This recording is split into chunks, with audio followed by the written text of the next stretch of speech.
Je vous le disais, après une session extraordinaire de l'Assemblée de Corse dédiée aux dérives mafieuses en novembre dernier, place à la pratique. Les premiers ateliers consacrés à la MAF ont en effet débuté cet après-midi à la collectivité. Plusieurs thématiques à l'ordre du jour, politique publique, secteurs économiques les plus touchés ou encore drogue. Enjeu, identifier ces dérives et trouver des solutions pour agir contre la mafia. On y revient aux côtés de Dominique Moret et Lionel Luciani. Objectif, faire un rapport avec des propositions concrètes pour lutter contre les dérives mafieuses. Cet après-midi, 5 commissions ont été installées. L'intitulé « Éthique et politique publique » est celui qui cadre le plus avec les compétences de la collectivité de Corse. Il y a les marchés publics, mais il y a aussi toutes les politiques. Ça va des politiques de formation, de développement économique, bien sûr, des politiques de soutien divers et variés.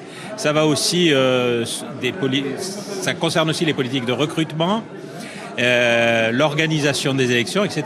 Donc c'est un champ assez large et la gageure, c'est arriver à cibler vraiment ce qu'attend le public de nos réflexions. Ce qui est esquissé, c'est qu'il y aura des propositions dans tous les thèmes qui tiennent de la politique publique, mais pas seulement celles de la collectivité, également celles qui sont sur le territoire de la collectivité. Il n'y a pas une seule institution pour éviter précisément toutes ces porosités. Une réflexion concerne la politique pénale avec 2 thèses qui s'affrontent.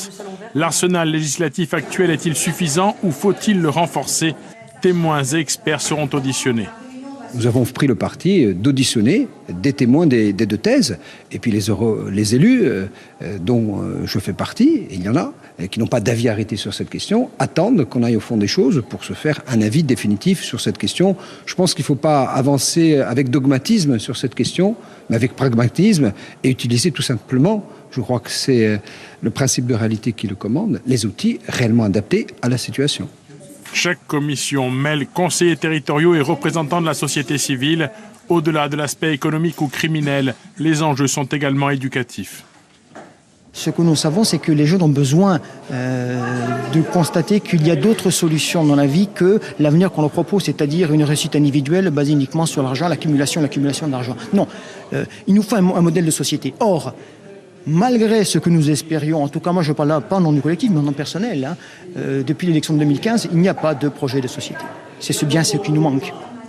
Un rapport devrait être présenté devant l'Assemblée d'ici à la fin juin.